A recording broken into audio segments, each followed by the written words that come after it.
පින්නතුනි ධර්මදේශනාවේ මාතෘකාව හැටියට යොදාගත් සූත්‍ර පාඨය මාතෘකා පාඨයේ මුලින් සිහිපත් කරන්නට යෙදුණා. එතන අන්තර්ගත වෙනවා මේ දස වස්තුක සම්මා දිට්ඨිය. එහෙමනම් අද ධර්මදේශනාවේ මාතෘකාව දස වස්තුක සම්මා දිට්ඨිය. ඒ පිළිබඳව පැහැදිලි කිරීමක් තමයි මේ දේශනාවෙන් සිදු කරන්න බලාපොරොත්තු වෙන්නේ. මේ පළවෙනි දේශනාවෙන් කාරණා 10ම සාකච්ඡා කරන්න අවස්ථාව නොලැබෙයි. මේක ටිකක් විස්තරාත්මකව සාකච්ඡා කරන එක බොහෝ දෙනාට හිතසුව පිණිස හේතු වෙන නිසා හැම කාරණාවක්ම අපි ටිකක් විස්තර සහිතව සාකච්ඡා කරමු. එහෙම වුණොත් මේ මාතෘකාව යටතේ දේශනා 3ක් 4ක් පවත්වන්න පුළුවන් වෙනවා. මේ දසවස්තුක සම්මාදිට්ඨිය අපේ පින්නතුන් සම්මාදිට්ඨිය කියන වචනය අහලා තියෙනවා. ආර්ය අෂ්ටාංගික මාර්ගයේ මුලින්මත් සඳහන් කරන්නේ සම්මාදිට්ඨිය. හැබැයි මේ දසවස්තුක සම්මාදිට්ඨිය කියලා කියන්නේ ඊට සම්බන්ධ කාරණාවක් නෙමෙයි. ආර්ය අෂ්ටාංගික මාර්ගයේ සඳහන් කරන සම්මාදිට්ඨිය කියන්නේ චතුස්සත්‍ය සම්මාදිට්ඨිය. එය පැහැදිලි කිරීමයි එතන තියෙන්නේ. දසවස්තුක සම්මාදිට්ඨියට වඩා බොහෝම ඉහළ කාරණාවක් චතුස්සත්‍ය සම්මාදිට්ඨිය.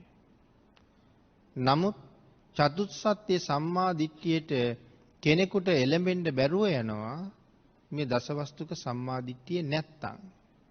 ඒ නිසා මුලින් මේ සම්මාදිට්ඨිය දරන්න ඕනේ. මේ බුද්ධ ශාසනයට යම් කෙනෙක් ඇතුල් වෙන්න බලාපොරොත්තු වෙනවා නම් එහෙම කියහම කෙනෙකුට හිතෙන්න පුළුවන් පැවිදි වෙන්න බලාපොරොත්තු වෙනවා නන්ද කියලා. නෑ. බෞද්ධයෙක් වෙන්න බලාපොරොත්තු වෙනවා නම්. බෞද්ධයා කියලා කියන්නේ ශාසනයට ඇතුල් වෙච්ච කෙනා. ඒ කියන්නේ සිව්වණක් පිරිස අතරට ආවා කියන එක. එහෙනම් බුදු දහමට යම් කෙනෙක් ඇතුල් වෙන්න බලාපොරොත්තු වුණා නම් ඒ පුද්ගලයා මේ කාරණා 10 අනිවාර්යෙන් සම්පූර්ණ කරන්න ඕනේ. අපි ඒ රැකියාවක් හොයාගන්න තානාන්තරයක් හොයාගන්න සම්පූර්ණ කළ යුතු ඉගෙන ගත යුතු විෂයපතයන් තියෙනවා වගේ මේ සම්බුද්ධ ශාසනයට ඇතුල් වෙන්න බලාපොරොත්තු වෙන කෙනෙක් මුලින්ම මේ කාරණා 10 සම්පූර්ණ කරන්න ඕනේ. එතකොට කෙනෙක් අපෙන් සමහර වෙලාවට අහන්නේ නැති වෙයි දසවස්තුක සම්මාදිට්ඨියෙන් යුක්තද කියලා. මේ ශාසනයට එනවා කියලා කියන්නේ තිසරණ සරණ ගියා කියන එකනේ. බුද්ධං සරණං ගච්ඡාමි ධම්මං සරණං ගච්ඡාමි සංඝං සරණං ගච්ඡාමි. භාග්‍යතුන් වහන්සේ මම දිවි හිමියෙන්ම සරණ යනවා කියලා පොරොන්දු වෙනවා. භාග්‍යතුන් වහන්සේ පිළිබඳව මට අල්ප මාත්‍ර වූ සැකයක් කිසිම කාරණාවක් සම්බන්ධයෙන් නැහැ කියලා ප්‍රතිඥා දීමක් කරන්නේ. බුද්ධත්වයේ පිළිබඳව සැක නැහැ. ශරීර ස්වභාවය පිළිබඳව සැක නැහැ. භාග්‍යතුන් වහන්සේගේ නොයෙක් රූප ලක්ෂණ පිළිබඳව දෙතිස් මහා පුරුෂ ලක්ෂණ 80ක් අනුව්‍යංජන ලක්ෂණ 216ක් මංගල ලක්ෂණ මේ එකදු කාරණාවක්වත් සැක කරන්නේ නැහැ කියලා පොරොන්දු වෙලයි බුද්ධං සරණං ගච්ඡාමි කියලා කියන්නේ. ඒ ප්‍රකාශය තුල අර පොරොන්දුව අන්තර්ගතයි. ධම්මං සරණං ගච්ඡාමි භාග්‍යවතුන් වහන්සේ විසින් හොයාගෙන ලෝක සත්වයාගේ යහපත වෙනුවෙන් දේශනා කොට වදාළ ඒ නෛර්යානික ශ්‍රී සද්ධර්ම රත්නය අල්ප මාත්‍රයකින්වත් මම ප්‍රතික්ෂේප කරන්නේ නැහැ. මම මොකවත් දන්නේ නැහැ. නමුත් ධර්මයෙන් තමයි මට කරුණු ගන්නලා තියෙන්නේ. මේ ධර්මයේ මට සැක නැහැ. නිර්මල ධර්මයේ සැක නැහැ කියලා පොරොන්දු වෙන එක ධම්මං සරණං ගච්ඡාමි. භාග්‍යතුන් වහන්සේ විසින් ඇති කළ අෂ්ටාර්ය පුද්ගල මහා සංඝ රත්නය ගුණ 9කින් යුක්තයි. ඒක ගුණයක්වත් උන්වහන්සේලා ගාව නැති ගුණ නෙමෙයි. ඒ සියල්ලෙන්ම මහා සංඝයා සම්පූර්ණයි.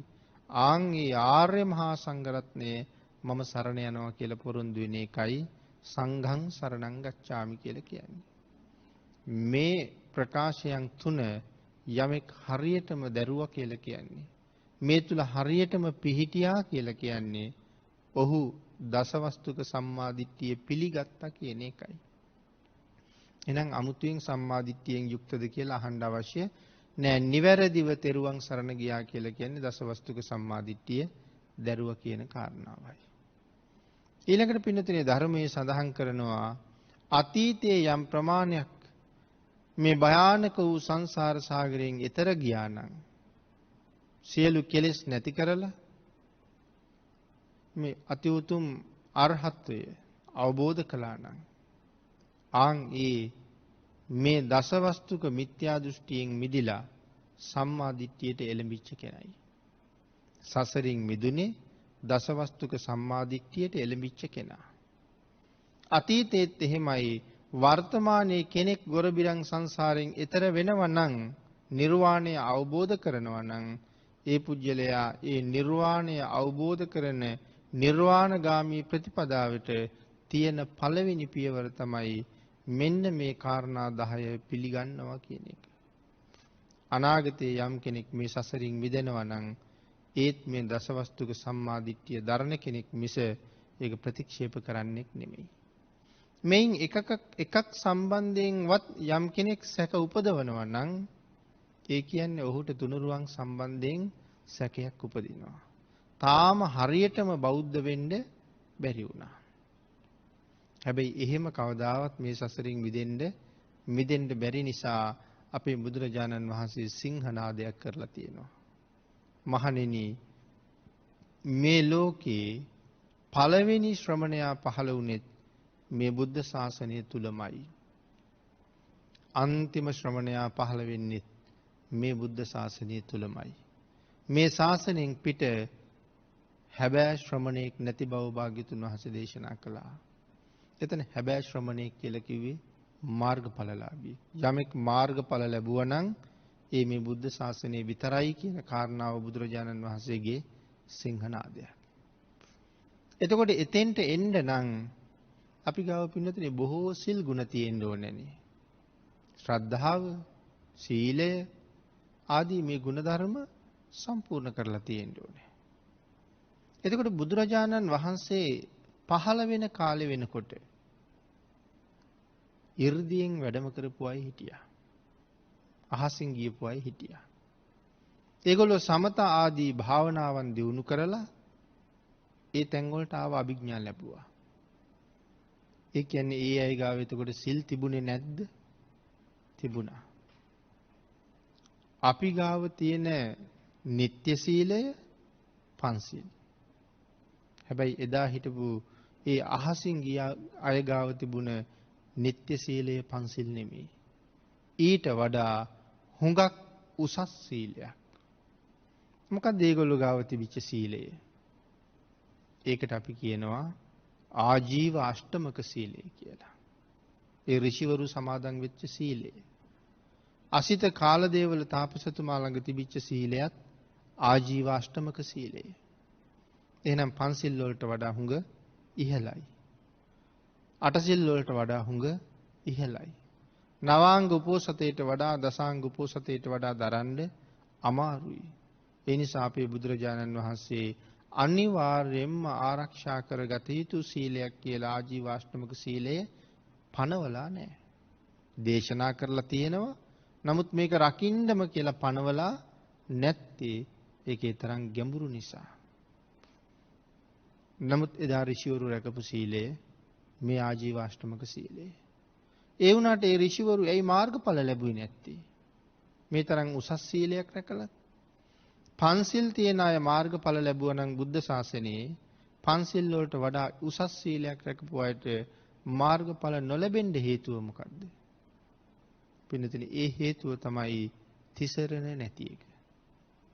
එහෙමනම් තුනුරුවන්ට ගරු කරන්නේ නැතුව මේ සංසාරයෙන් එතර ගියපු කෙනෙක් අතීතෙත් නෑ, යන කෙනෙක් වර්තමානෙත් නෑ, බලාපොරොත්තු වෙනවා නම් කෙනෙක් අනාගතෙත් එහෙම කෙනෙක් පහළ වෙන්නේ නෑ.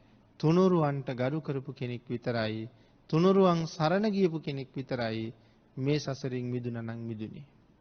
ආන් ඒ නිසා හරියටම තෙරුවන් සරණ ගියා කියලා කියන්නේ දසවස්තුක සම්මාදිට්ඨිය දැරුවා කියන එකයි. එහෙනම් අපි සාකච්ඡා කරමු මෙතන කාරණා 10ක් තියෙනවා. ඒකේ පළවෙනි එක දසවස්තුක සම්මාදිට්ඨියේ පළවෙනි අංගේ අත්ති දින්නම් දුන් දෙහි විපාක ඇත. ශ්‍රමණ බ්‍රාහ්මනාදීන්ට දුගී මගී යාචකාදීන්ට තිරිසංගත සත්වයන්ට යමක් දෙනවා නම් මේ වගේ අයට දෙනවා නම් විශේෂයෙන් ආහාර. එහෙනම් අපි එතන ඉඳලා සාකච්ඡා කරමු. ඒ අයට මේ ආහාර, පාන, වස්ත්‍ර මේ දානයේ මූලික අවශ්‍යතා තුන. මේ ලෝකේ ජීවත් වෙන්න කෙනෙකුට අවශ්‍ය මූලිකම කාරණා තුන. ආහාර, වස්ත්‍ර, පාන. නැත්නම් ආහාර, පාන, වස්ත්‍ර. මේකනේ අපේ මූලික අවශ්‍යතා තුන. යම් කෙනෙක් මේ ශ්‍රමණ බ්‍රාහ්මනාදීන්ට දුගී මගී යාචකාදීන්ට මේ දේවල් දෙනවා නම් ඒ අයටත් සංසාරෙට ඒකට ගැළපෙන විපාකයක් ලැබෙනවා. ඒ කියන්නේ අපිටත් සසර ආහාර පාන හිග වෙන්නේ නැහැ, වස්ත්‍රාභරණ හිග වෙන්නේ නැහැ, රූප සම්පත් හිග වෙන්නේ නැහැ, කායික බලය ශක්තිය හිග වෙන්නේ නැහැ. මේ කාරණාව දරන එකට තමයි කියන්නේ අත්ති දින්නම් කියලා. එතකොට එහෙමනම් ඒ දාණය මොනතරම් ආනිසංස සහිතද? දැන් මෙතන සඳහන් කරන මේ සියලුම දෙනා පිළිබඳව දක්ෂිනා විභංගයේ පෞද්ගලික දාන 14 අන්තිම 4 දෙනා මෙතෙන්ට අන්තර්ගතයි. අන්තිම 4 දෙනාගෙන් අන්තිමයා 14 වෙනියා තිරිසං සතෙකුට දෙන දාණය. දැන් අපේ අය හොඳටම දන්නවා තිරිසං සතෙකුට ආහාර වේලක් ලැබලා දුන්නාම අනාගත ජීවිත කීයකට අපට ආහාර හම්බ කරගත්ත වෙනවද කියන කරුණ බුදුරජාණන් වහන්සේ මේ දක්ෂිනා විභංගයෙන් පැහැදිලි කළා. අනාගත ජීවිත 100ක්. තිරිසං සතෙකුට ආහාර වේලක් දුන්නාම අනාගත ජීවිත 100ක්. දුස්සීල මිනිසෙකුට කෑම වේලක් දුන්නාම කාටද මේ දුස්සීලයා කියලා කියන්නේ? අපිත් පෘථග්ජන සත්වයෝ. අපිත් තාම ආර්ය භාවයට ඇවිල්ලා නැහැ. අපි ගාවත් වැරදි තියෙනවා. වැරදි තියෙන අපිත් යම් පුද්ගලයෙක් ගැන කියනවා නම් ওই පුද්ගලයා නම් මහා පහත් කෙනෙක් කියලා. මහා පෞකාරයි කියලා. පංච දුෂ්චරිතේම යුක්තයි කියලා අපි කියනවා නම් යම් පුද්ගලයෙකුට මෙතන දුස්සීලයා කියලා හැඳින්වුවේ යාට. හැබැයි එයා ගාව තිසරණ නම් ඇත්තෙම නෑ පංච දුෂ්චරිතේම යෙදෙනවා. ආන් එහෙම කෙනෙකුට ආහාර වේලක් ලබලා දුන්නොත් අනාගත ජීවිත කීයකට අපි කෑම හම්බ කරගත්ත වෙයිද? 1000යි. අනාගත ජීවිත 1000කට කෑම හම්බ කළා වෙනවා. ඊළඟට පෘථග්ජන සීලවන්තයා. කවුද මේ පෘථග්ජන සීලවන්තයා කියලා කියන්නේ? අපිටත් කියන්නේ පෘථග්ජන කියලා. අපේ ගංගෙවල් වල ඉන්නවා අපි විසින් හොඳයි කියලා අනුමත කරන අය. මේ මිනිස්යා නම් බොහොම හොඳයි. ඒ පවුලේ අය බොහොම හොඳයි. අපි විසින් සහතිකයක් දෙනවා ඒගොල්ලෝ හොඳයි කියලා. හැබැයි අපි දන්නවද ඒගොල්ලෝ තෙරුවන් සරණ හරියටම පිහිටලාද නැද්ද කියලා? සරණ ගියාද නැද්ද කියලා අපි දන්නේ නැහැ. ඒගොල්ලෝ සම්පූර්ණයෙන්ම ප්‍රාණඝාතයෙන් වැළකුණා කියලා අපිට කියන්න පුළුවන්ද? දැන් අර අපි සමහර කෙනෙකුට කිව්වා ඊටාම පහත් කෙනෙක් කියලා. අපි දැක්ක අය ඌරොත් මරනවා, කුකුලොත් මරනවා, දැලුත් දානවා, දඩේමෙත් යනවා. මේ නොඑක් ආකාරයේ පව්කම් කරනවා ප්‍රාණඝාතයේ සම්බන්ධයෙන්. අනික් කරුණුත් එහෙමයි. අපි මේ ඒ ටික තේරෙන්න ඉතුරු කරලයි මේ එකක් සාකච්ඡා කරගෙන යන්නේ. පස්පවුම කරනවා. නමුත් අර අපි හොඳයි කියන අය ඒගොල්ලෝ දැල් දාන්න යනවා අපි දැක්කේ නෑ. ඒගොල්ලෝ කුකුල්ලු මරන්න යනවා, ඒගොල්ලෝ හරක් කපන්න යනවා අපි දැක්කේ නෑ. සාමාන්‍යයෙන් ඒගොල්ලෝ සත්තු මරනවා අපි දැක්කේ නෑ. හැබැයි ඒගොල්ලෝ සත්තු මරන්නේ නෑම නෙවෙයි. අර විදිහට සත්තු මැරුවේ නැති වුණාට ඔය මෝටින් වාගේ දේවල් ගෙදර පාවිච්චි කරනවා. ඒකෙන් කෙරෙන්නේ සත්තු මරණ එක නෙමෙයිද? ඒකෙන් කෙරෙන්නේ සත්තු මරණ එකමයි. අපි දන්නවා මේක විසයි. කැරපොත්තට කූඹියට, මීයට, හූනට මේක විසයි.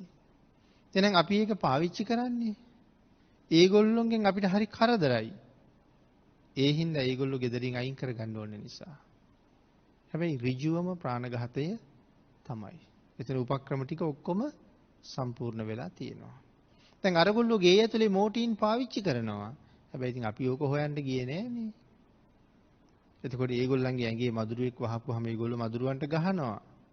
අපි ඒකේ තරම් ගණන් ගන්නෙ නෑ. කූඹියෙක් කකුලේ කාපුවාම මදක් නතර වෙලා ඉවසීමෙන් කූඹියා ඉවත් කරන්න උත්සාහ කරනවා නෙමෙයි අපේ සාමාන්‍ය සිරිත ඇඟිල්ල තියලා තද කරලා පිහලා දාන්න එක. ඉතින් එහෙමනම් ඒගොල්ලෝ දිවි හිමියෙන් ප්‍රාණඝාතය කරන්නේ නැහැ කියලා පොරොන්දුවක් එහෙම පොරොන්දුවක් නැහැ. නමුත් අර විදිහට ප්‍රසිද්ධියේ ප්‍රාණඝාත කරන්න යන්නේ නැති නිසා අපි කියනවා හොඳ මිනිසෙක්. හොරකම් කරන්නේ නැහැ. මංකොල්ල කන්නේ නැහැ. අල්ලස් ගන්න යන්නේ නැහැ. ඒ වුණාට ඒගොල්ලන්ට අත්‍යවශ්‍යම දෙයක් යම් තැනක තිබුණොත් සමහර වෙලාවට නොගෙන ඉන්නෙත් නැහැ. වැරදි කාම සේවනයේට යෙදුනේම නැහැ. නමුත් දිගින් දිගට අවස්ථාව හම්බ වෙනවා නම් සමහර වෙලාවට ප්‍රයෝජනයක් නොගෙන ඉන්න එකක් නැහැ. බේරෙන්නම බැරි නම් බොරුවක් නොකියන එකක් නැහැ. බේරෙන්නම බැරි හින්දා බොරුවක් කියනවා. අඩුතරමේ හිතනවා කෛරාටිකකමක් තියෙන හින්දා බොරු කියලා නම් බෑ. නමුත් මේ වෙලාවේ බේරෙන්නත් බෑ. කරන්න දෙයක් නෑ. දැනට බොරුවක් කියලා බේරිලා හැන්දෑවි පන්සිල් ගන්නවා කියලා හරිවත් හිතලා බොරුවක් කියනවා. රාරක්කු බොන්නේ නෑ. Taman අතින් වියදම් කරලා අරගෙන ගිහිල්ලා තැන් වල ගිහිල්ලා ඔය විකුණන්න තියෙන තැන් වල රස්තියාදු වෙලා අනික් අය දකී කියලා මූණ හංගගෙනවත් ගන්න උත්සාහ කරන්නේ නෑ. හැබැයි අනුන්ගේ උත්සවයකට වාගේ තැනකට ගිහිල්ලා නිකන් හම්බ වෙනවා නම් නොබී ඉන්නෙත් නෑ. මේක කාගේ පුරුද්දද? මෙහෙම අයට තමයි කියන්නේ පෘතජ්ජන සීලවන්ත කියලා. ඒගොල්ලෝ අපිට හොඳයි. හැබැයි ආර්යයන් වහන්සේලාට ඒගොල්ලොත් හොඳනේ නෑ. ඒකයි ඒගොල්ලන්ට පෘතජ්ජන කියලා කිව්වේ. අපිට හොඳයි. හැබැයි ආර්යයන්ට හොඳ නෑ. නමුත් එහෙම පුජ්‍යලයකට කෑම වේලක් දුන්නොත් අපිට අනාගත ජීවිත කීයක විපාක දෙයිද? අනාගත ජීවිත ලක්ෂයක විපාක දෙනවා. තිරිසං සතර දුන්නාම 100යි. පෘතජ්ජන දුස්සීලයට දුන්නාම 1000යි. පෘතජ්ජන සීලවන්තයට දුන්නාම ලක්ෂයයි. මුලින් කතා කළා වගේ අහසින් යන තවුසෙකුට කෑම වේලක් දුන්නොත් අපි අභිඥාලාභී තවුසෙක් අනාගත ජීවිත කෝටි ලක්ෂයක් විපාක දෙනවා. හැබැයි සමහර වෙලාවට මේ 4 දෙනාටම තිසරණ නැති වෙන්න පුළුවන්. පෘතජ්ජන සීලවන්තයා ගාව තිසරණ තියෙන්නත් පුළුවන් නැති වෙන්නත් පුළුවන්. එතකොට දැන් මෙතන සඳහන් කරේ ශ්‍රමණ බ්‍රාහ්මණ දුගී මගී යාචකාදීන්ට පින්සලකා පූජා වශයෙන් යමක් දුන්නාම ඒක අපිට සංසාරේ ඊට වඩා වැඩියෙන් විපාක දෙනවා. ඒ කාරණාව දරණ එක මේ අත්ති දින්නම් කියන සම්මා දිට්ඨියයි. යමෙක් කියනවනම් නෑ දෙන්න එපා ඕන්නේ අතපය නැද්ද හොයා සපයා ගන්න බැරිද දෙන්න ඕනේ නෑ ඒගොල්ලන්ට. අපි දුන්නු දේවල් අරගෙන ගිහිල්ලා ඒගොල්ලෝ සූදු පිටියට යයි. එහෙම නැත්නම් රාරක්කු බොණ්ඩේයි. එහෙම නැත්නම් කුඩු වාගේ දේවල් හොයන්නේයි. ඒ මිනිසුන්ට පව් කරන්න උදව් කරන්නේ අපි. ඒ හින්දා දෙන්න එපා. එහෙම කියන පිරිසක් අපි අතර නැතුව නෙමෙයි. හැබැයි මං ඒගොල්ලන්ට දුන්නේ කුඩු බොණ්ඩවත්, සූදු පිටියට යන්නවත්, රාරක්කු හොයන්න යන්නවත් නෙමෙයි. මගේ දාන පාරමිතාවේ එක කොටසක් ඇටියෙට අපි යමක් ඒගොල්ලන්ට දුන්නා. ඔහු ඒකෙන් කරන දේ මොකක්ද දන්නේ. හැබැයි ඔහු ඒකෙන් කරගන්නේ පාපයක් නම් මට ලැබෙන කුසලයේ පොඩි හීන බවක් තියෙනවා. නමුත් මම කුසල චිත්තයෙන් කරපු නිසා තමන්ගාව සිල් ගුණ තියෙනවා නම් ඒක මට මහත්ඵල කරගන්න පුළුවන් ක්‍රමයක් මම ගාවම තිබිලා තියෙනවා. එහෙනම් ඒක ප්‍රතික්ෂේප කරනවා නම් යම් කෙනෙක් මේ දෙන්න එපා කියලා කියනවනේ ඒකට කියන්නේ දසවස්තුක මිත්‍යා දෘෂ්ටිය කියලා. ඊළඟට පින්නතිනේ දෙවනි කාරණාව. අත්ති ඉට්ටං. මොකද්ද මේ අත්ති ඉට්ටං කියන සම්මාදිට්ඨිය? මහා පූජාවේ විපාක ඇත.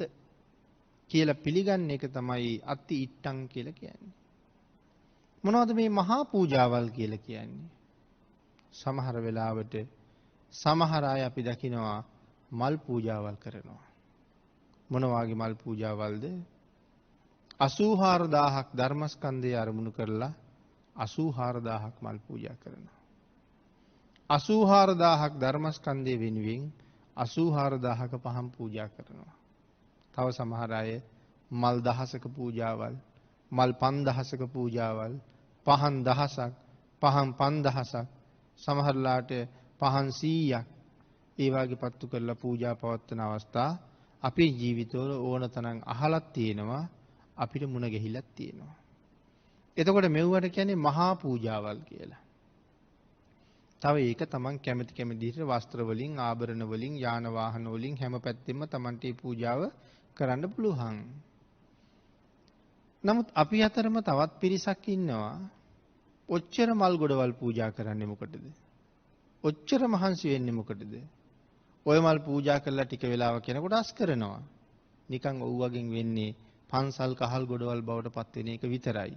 අපිත් කාලේ නාස්ති වෙන එක විතරයි කියලා කියන අයත් අපි අතර ඕන තරම් ඉන්නවා. ඇයි ඔච්චර පහම් පත්තු කරන්නේ? එතකොට නිකන් මහ ගිනි මැලයක් දැල්ලුවා වගේ. ඒ ප්‍රදේශයේ ඉන්නත් අමාරුයි. තෙල් කොච්චර නාස්ති වුණාද? තව අපේ ධනෙ කොච්චර නාස්ති වුණාද? හැම තැනම තෙල් හලලා, කූඹි මතුවෙලා, අනික් අයට අපහසුතාවම් ඇති කරලා. ඒ හින්දා ඔయిత වඩා හොඳ නැද්ද? එක පහනක් දෙකක් පත්තු කරගන්න එක. ඔయిత වඩා හොඳ නැද්ද මලක් දෙකක් පූජා කරගන්න එක? 1000ක් පූජා කෙරුවත් එකයි, 84000ක් පූජා කෙරුවත් එකයි, මලක් දෙකක් පූජා කෙරුවත් එකයි නේද කියලා කතා කරන අය අපි අතර ඕන තරම් ඉන්නවා. නමුත් අත්ති ඉට්ටං කියලා කියන්නේ ඒකට නෙමෙයි, මහා පූජාවේ විශේෂ විපාක ඇත කියන කාරණාව අපිට පිළිගන්න කියලා භාග්‍යතුන් වහන්සේ දේශනා කරලා තියෙනවා. එතකොට මහා පූජාවකින් කොච්චර දේවල් අපිට සම්පූර්ණ වෙනවද? පින්නතුනි මලක් දෙකක් නම් අද රැකියාවට යන ගමන් කඩාගෙන ගිහිල්ලා ඔය යන ගමන් පාර අයිනේ තියෙන බෝධියක් ගාව, බුදු කුටියක් ගාව පූජා කරලා යන්නත් පුළුවන්. එහෙම නැත්නම් ගෙදර තියෙන බුදු කුටිය ඇතුලේ මලක් දෙකක් පූජා කරලා පහනක් දැල්වලා යන්නත් පුළුවන්. ඒකට විශේෂ කාලයක් කැප කෙරුවේ නැහැ. ඒකට විශේෂ වියදමක් කළෙත් නැහැ. නමුත් මහා පූජාවක් එහෙම කරන්න පුළුවන්ද? හිතන්නකෝ මල් 1000ක් පූජා කරන්න කල්පනා කළා. ඒ මල් 1000 හොයන්න පහසුද? එහෙමනම් ඔබ රැකියාවක් කරන කෙනෙක් නම්, හෙට ඔබේ පූජාව නම්, ඔබ අද රැකියාවෙන් නිමාඩු ගන්නම වෙනවා. එහෙනම් රැකියාව අදට අත්හරින්න වෙනවා. පූජාව කරගන්න. ඒකට අදටයි හෙටටයි දෙකටම රැකියාව අත්හරින්න වෙනවා. අද නිමාඩු යොදාගෙන අද මල් හොයන්න යනවා. තනියම යන්න පුළුවන්ද? තනියම හොයන්න පුළුවන්ද? තව එක්කෙනෙක් දෙන්නෙක්වත් ඒකට සම්බන්ධ කරගන්න වෙනවා. ගොවිතැන් කරන කෙනෙක් නම් ගොවිතැන් කටයුතු වලින් නිදහස් වෙන්න ඕනේ. ව්‍යාපාර කරන කෙනෙක් නම් ව්‍යාපාර කටයුතු වලින් නිදහස් වෙන්න ඕනේ. නිදහස් වෙලා මල් හොයන්න ඕනේ. ඒ මල් ගෙනල්ලා ඔහේ පූජා කරන්න පුළුවන්ද? ඒ මල් ගෙනල්ලා හොදන්න ඕනේ. මල් හොදනකොට තව වෙලාවට තවත් තැලෙනවා, පොඩි වෙනවා. ඊට පස්සේ තැලිච්ච පොඩි වෙච්ච මල් වෙනම තෝරලා අයින් කරන්න ඕනේ. එහෙනම් හොඳ මල් පූජාවක් භාග්‍යතුන් වහන්සේ ළඟ සිද්ධ කරන්න නම් මල් දහසක් පූජා කරන්න අඩුතරමේ මල් 1500ක්වත් හොයන්න වෙනවා. මොකද හොදලා ඉවර වුණාට පස්සේ මේන් සෑහෙන මල් ප්‍රමාණයක් තේරිලා අයින් වෙනවා. අයින් කරලා ඒ හොඳ මල් ටික අරගෙන හිතන්නකෝ මල් වට්ටි වලට හරි ආසන වල හරි හදන්න සෑහෙන කාලයක් ඒ වෙනුවෙන් ගත කරන්න සිද්ධ වෙනවා. සමහර වෙලාවට මේ ටික කරගෙන මල් ටික හොයාගෙන එනකොට අද දවල් ආහාර වේලත් අත්හරින්න වුණා වෙන්න පුළුවන්. ඒ සේරම ටිකත් අත්හැරගෙන මල් ටික සකස් කරගෙන ඇවිල්ලා ඊළඟට දැන් මල් හදන්න ඕනේ. මල් හදන්න මට පිරිසක් ඕනෙමයි. ආන් ඒකට සුදුසු පිරිසක් තෝරගන්න මට වෙනම ප්‍රඥාවක් තියෙන්න ඕනේ. හැමෝටම මල් හදන්න පුළුවන්ද? පින්නතුනි මල් වට්ටියක් හරියට හදන්න ඒකටත් හොඳ විදර්ශනාවක් තියෙන්න ඕනේ. සමහර මල් වට්ටි අපි දකිනවා හරීම ලස්සනට මල් හදලා තියෙනවා. හැබැයි ටිකක් අවුස්සලා බැලුවොත් ඔහේ මල් ටික යටට දාලා උඩ විතරයි සරසලා තියෙන්නේ. එහෙනම් එතන විදර්ශනාවක් තිබිලා නැහැ. එතන වංචාවක් කරලා තියෙනවා. හැබැයි ඉතින් ඒක භාග්‍යතුන් වහන්සේට නෙමෙයි Tamanටම තමයි කරගෙන තියෙන්නේ. එහෙනම් මල් ටික මුල ඉඳලා උඩට එනකම්ම පිළිවෙලට හදාගෙන ඉන්න කැපකිරීම කරන්න පුළුවන් පිරිසක් ඉවසීම තියෙන පිරිසක් වෙන්න ඕනේ. ඔය පුංචි පුංචි මල් හදන්න ගියාම හරියට කේන්ති එනවා. ඒ මල් ටික හොදලා ගත්තාම වතුර. පිච්ච මල් වගේ දේවල් මල තියලා අත ගන්නකොට ඇඟිලි ඇලිලා ආයෙත් අවුල් වෙනවා. සමහරවිට ඒක විසි වෙනකොට තව මල් දෙක තුනක් අවුල් කරගෙන තමයි ඒක විසි වෙන්නේ. ඉතින් ඒ හින්දා පුදුම ඉවසීමක් තියෙන්න ඕනේ. පුදුම කල්පනාවකින් තැම්පත් මනසකින් හොඳ මල් වට්ටියක් හදන්න පුළුවන් වෙන්නේ. ඒකයි මම කිව්වේ ඒකට හොඳ විදර්ශනාවක් තියෙන්න ඕනේ. ආන් ඒක ක්‍රමානුකූලව හදලා උඩට අරගෙන ලස්සන වෙලා තිබුණාම ඒක මනාව සැකසූ මල් වට්ටියක්. එහෙනම් ආන් එහෙම මනාව සකසන්ඩ හොඳට ඉවසීම තියෙන පිරිසක් තෝරගන්න ඒ මල් දාහේ පූජාව කරන කෙනාට හොඳ ප්‍රඥාවක් තියෙන්න ඕනේ. මේගොල්ලෝ හොඳයි මේ වැඩේට. එහෙම නැත්නම් අනික් අය කේන්ති ගිහිල්ලා මං අහක බලාගත්ත වෙලාවක යටට මල් ටික දාලා උඩින් හදන්න පුළුවන්. එහෙම නොකරන පිරිසක්. එහෙමනම් මහා පූජාවකින් පින්නතුනි පාරමිතා වැඩෙනවා. දැන් මේ මල් ටික හදන්න පුළුවන් හොඳ ඉවසීම තියෙන තැම්පත් පිරිසක් තෝරගන්න මේ පිරිස හොඳයි කියලා හොයාගන්න මට ප්‍රඥාවක් තියෙන්න ඕනේ. මේගොල්ලෝ තමයි මේකට ගැළපෙන අය. දැන් එහෙම අරගෙන ආපු අය අතරත් සමහර අය මං කැමති විදිහට නෙමෙයි වැඩේ කරන්නේ. එතකොට මට කේන්ති යනවා. පින්කම් කරනවා වුණාට පින්කම අතරේ මට කේන්ති ගියොත් එතනත් පින්ද? නෑ, එතන තියෙන්නේ ආපහු පව්. ආපහු කේන්තිය නැති වෙනකොට එතන ඉඳලා ආපහු පින ඉස්සරහට ගලාගෙන යනවා. දැන් අරගොල්ලෝ මං කැමති නැති විදිහට කරනවා. දෙතුන් පාරක් ඒගොල්ලන්ට කිව්වා. නමුත් හැදෙන පාටක් නෑ. ආන් අර එන කේන්තිය පාලනය කරගන්න මං උත්සාහ දරනවා. ඒ කේන්තිය පාලනය වෙනවා කියලා කියන්නේ ඔවුන් පිළිබඳව මෛත්‍රී සිත් උපදිනවා. ආන් එතන මෛත්‍රී පාරමිතාව වැඩෙනවා. දැන් සුදුසු පිරිසක් තෝරගන්න ප්‍රඥා පාරමිතාව තිබුණා. දැන් මෙතන කේන්තිය පාලනය කරගෙන අනුකම්පා කරනකොට මෛත්‍රී පාරමිතාව වැඩෙනවා. රැකියාවෙනුත් නිමාඩු අරගෙන ව්‍යාපාර කටයුතු වලිනුත් නිමාඩු අරගෙන ගොවිතැන්පත් වලිනුත් ඈත් වෙලා සමහරට පාසල් යන ඉවත් අතහැරලා මේ කටයුත්තට යෙදුණා කියලා කියන්නේ අත්හැරීම දියුණු වෙලා. ඒ සඳහා තවත් විශේෂ වියදම් කරන්නත් වෙනවා. හොඳ මල් වට්ටි ගන්න හිතෙනවා. එතකොට තවත් නොඑක් දේවල් කරන්න හිතෙනවා. මිල මුදල් වියදම් වෙනවා. එතනත් අත්හැරීමක් තියෙනවා. දැන් මේ දේවල් සුළු පූජාවේ තියෙනවද? ආන් එහෙනම් මහා පූජාවක් කියලා කියන්නේ කෙලෙස් නැතිකරන්න, කෙලෙස් තුනීකරන්න අත්හැරීම ප්‍රගුණ කරන ශ්‍රේෂ්ඨ පූජාවක්. නමුත් සුළු පූජාවක් කියලා කියන්නේ මහා පූජාවකට සූදානම් වීමක් විතරයි. එහෙනම් අත්ති ඉට්ටං කියලා කියන්නේ මහා පූජාවේ විශේෂ විපාක ඇත කියලා පිළිගන්න එකයි. අර විදිහට සඳහන් කරනවා නම් ඒක අත්ති ඉට්ටං කියන සම්මා දිට්ඨිය නෙමෙයි, ඒක මිත්‍යා දෘෂ්ටිය. ඔය අපි කෙටියෙන් කරුණු සඳහන් කළේ දෙවෙනි කාරණාවට. තුන්වෙනි කාරණාව අත්ති හුතං. එයි මේ අත්ති හුතං කියලා කියන්නේ ආහුත සංඛ්‍යාත දානයක් තියෙනවා. පින් සලකා ගුණවතුන්ට දම්පැන් පූජා කිරීමෙන් අපිට මහත් වූ ආනිසංස ලැබෙනවා කියලා පිළිගන්න එක. පින් සලකා ගුණවතුන්ට පුද පූජා පැවැත්වීම. එතකොට මෙතන ගුණවතුන් කියලා සඳහන් කළේ දක්ඛිනා විභංගයේ මතකද අපි පෞද්ගලික දාන 14 අන්තිම 4 දෙනා ගැන කතා කළා අහසින් යන තවුසගාවට එනකන්. හැබැයි අපි කියවා ඒගොල්ලන්ට තිසරණ තියෙන්නත් පුළුවන්. අහසින් ගියපු ඒ ඍෂිවරුන්ට තිබුණේ නැහැ සම්මාදිට්ඨියක්. ඒගොල්ලන්ට තිබුණේ නැහැ තිසරණයක්. සමහර වෙලාවට පෘථග්ජන සීලවන්තයා ගාව තිසරණ තිබුණා වෙන්නත් පුළුවන්. නමුත් මෙතන කතා කරන්න හදන්නේ මේ ශාස්ත්‍රයට ඇතුල් වෙච්ච පළවෙනි කෙනා තිසරණ සහිතව පන්සිල් ආරක්ෂා කරන කෙනා. එහෙම කෙනෙකුට ආහාර වේලක් දෙන්න අපිට අවස්ථාව ලැබුණොත් දැන් මේ කාරණාව ඇතුලේ මම සාකච්ඡා නොකරපු දෙයක් තියෙනවා. පිළිවෙලින් එක එක පුජ්‍යලයාගේ ගුණය වැඩි වෙන්න දායකයට ලැබෙන ආනිසංසයේ වැඩි බවකුත් ඔබට පේනව නේද?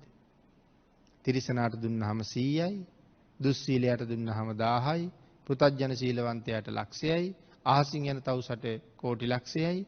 දැන් ඉන්නේ තිසරණ සහිතව පන්සිල් ආරක්ෂා කරන කෙනා. දැන් මේ තිසරණ සහිතයි කියලා කියන කෙනාට මේ ලෝකේ හඳුන්වන සුවිශේෂී නමක් තියෙනවා. පුදුමාකාර වටිනා පුජ්‍යලයක් නෙමේ තිසරණ සහිතයි කියලා කිව්වේ. සතර අපායට යන්න තියෙන දොර වහපු කෙනෙක්. මේ ලෝකේ පුදුම ආරක්ෂා සම්පත්තියක් තියෙන කෙනෙක්. දෙවියන්ගේ නිරන්තරයෙන් ඇල්ම බැල්ම යොමු කරවගත්ත කෙනෙක්. ඔය යක්ෂයෝ පිසාචයෝ කුම්භාණ්ඩයන්ගේ ඇබ්බැහිවීම බොහෝ දුරට නැති වෙච්ච කෙනෙක්. හරියට පිරිසිදු ත්‍රිපිටක තිසරණේ පිහිටියා කියලා කියන්නේ. ආන්ගේ තිසරණ සහිත පන්සිල් ආරක්ෂා කරන කෙනාට තමයි බෞද්ධයා කියලා කියන්නේ. විශේෂයෙන් බෞද්ධ කියන්නේ තිසරණ තියෙන කෙනාට. ඒකට පන්සිලුත් එකතු වෙච්චාම ඒ පුජ්‍යලයා ඊටාම ශ්‍රේෂ්ඨයි. දැන් ඔහුට කෑම වේලක් දුන්නොත් කොහොම ආනිසංස ලැබෙයිද? ඔහුට කෑම වේලක් දුන්නොත් අපිට ලැබෙන ආනිසංස ප්‍රමාණය අනාගත ජීවිත අසංකේයයි කියලා දේශනා කළා. අනාගත ජීවිත අසංකේයයකට ආනිසංස ලැබෙනවා.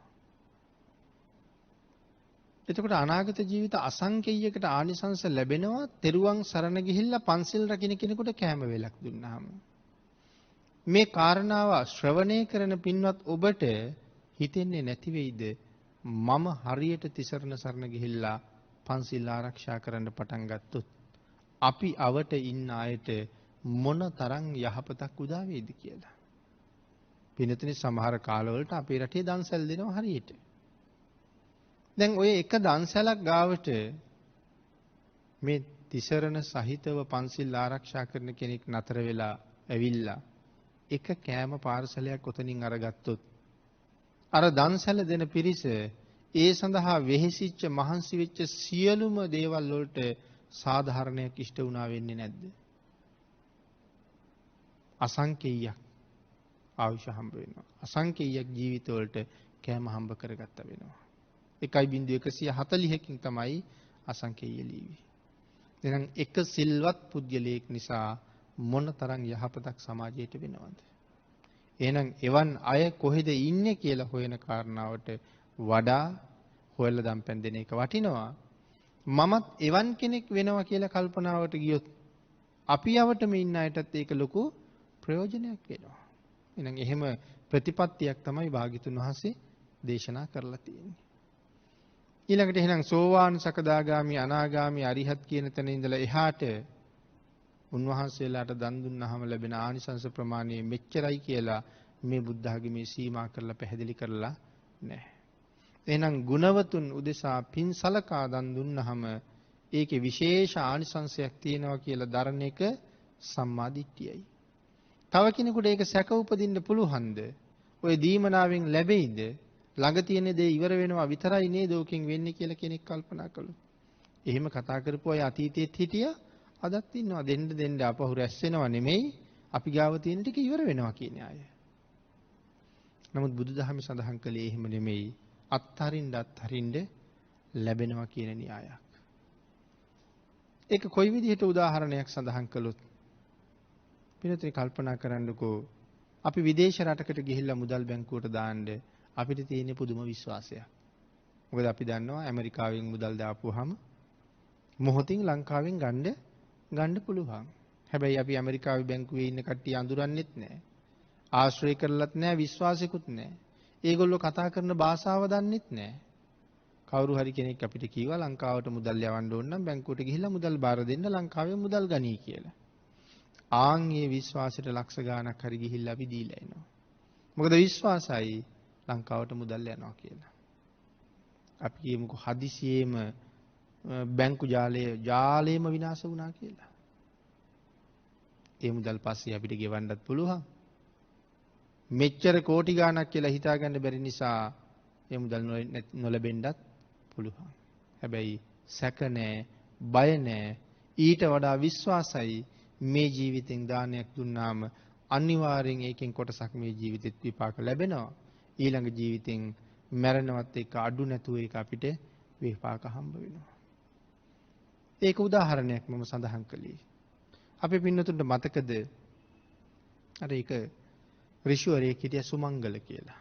කෝටි ගාණක් වියදම් කරලා කාශ්‍යප භාග්‍යතුන් වහන්සේට හදලා දුන්න පන්සල. ගිනි තිබ්බ එක්කෙනෙක්. මිනිස්සු කල්පනා කළා ඍෂිවරයාට පිස්සු හැදෙයිද මේ කෝටි ගාණක් අළු වෙලා. ටික වෙලාවක් බලාගෙන ඍෂිවරයා හොඳට අත් දෙක දිගහැරලා hina වුණා. මිනිස්සු යහුවා කෝටි ගාණක් අළු වෙලා තියෙනකොට ඔහොම hina වෙන්නේ ඇයි කියලා. සුමංගල සිටුවරයා කියනවා මගේ 725ක්වත් අළු වෙලා නැහැ. කිසිම කෙනෙකුට ගන්න බැරි තැනකයි මගේ ධනෙ තැන්පත් කරලා තියෙන්නේ. හොරුන්ට ගන්න බෑ, රජුන්ට ගන්න බෑ, ජලයට විනාශ කරන්න බෑ, ගින්නට හුළඟට විනාශ කරන්න බැරි තැනක මගේ ධනෙ තැන්පත් කරලා තියෙන්නේ මම. නමුත් මට තවත් අවස්ථාවක් ආවා ඒ වගේම මහදනස්කන්ධයක් ආපහු තැන්පත් කරගන්න. එහෙමනම් මේ ජීවිතෙන් එහෙම දන් දුන්නාම ඒ ධනෙ කාටවත් විනාශ කරන්න පුළුවන් කමක් නැත්තේම නෑ. අද ගෙදර යනකොට ලොතරැයියක් අරගත්තොත් සමහර වෙලාවට ජයමල්ල තියෙන්නත් පුළුවන් නැති වෙන්නත් පුළුවන්. හැබැයි අස්සෙන් ඇදලා තෝරලා ගන්න මේකේ නම් තියෙයිද? ජයාංක හොයනවා, ගැළපෙන අකුරු හොයනවා මේකේ නම් තියෙයිද? හැබැයි සැකයි තියෙන්නත් පුළුවන් නැති වෙන්නත් පුළුවන්. හැබැයි ඒ වාගේ සැක නැහැ. මේ ජීවිතෙන් දානයක් දුන්නාම ඊළඟ ජීවිතෙන් විපාක දෙන එක ඒකාන්තයි සත්‍යයි. ආන් ඒකටයි අත්ති හුතං කියලා කියන්නේ. මේක තමයි දසවස්තුක සම්මාදිට්ඨියේ තුන්වෙනි කාරණාව. මේ එක කාරණාවක් නමුත් පැය ගාණක් සාකච්ඡා කරන්න තියෙන කරුණු. නමුත් කෙටියෙන් සිහිපත් කළේ ඔබට ඒත් එක තව බොහෝ දේවල් අවබෝධ කරන්න පුළුවන් වෙන නිසා. අද ධර්ම දේශනාවට වෙන් වෙලා තියෙන කාලයත් නිමා වෙලා තියෙන නිසා දසවස්තුක සම්මාදිට්ඨිය පිළිබඳව සාකච්ඡා කරන්න යොදාගත් ධර්ම දේශනා මාලාවේ පළවෙනිම ධර්ම දේශනාව මූලික කාරණා 3 සාකච්ඡා කරමින් අපි මේ විදිහට නිමා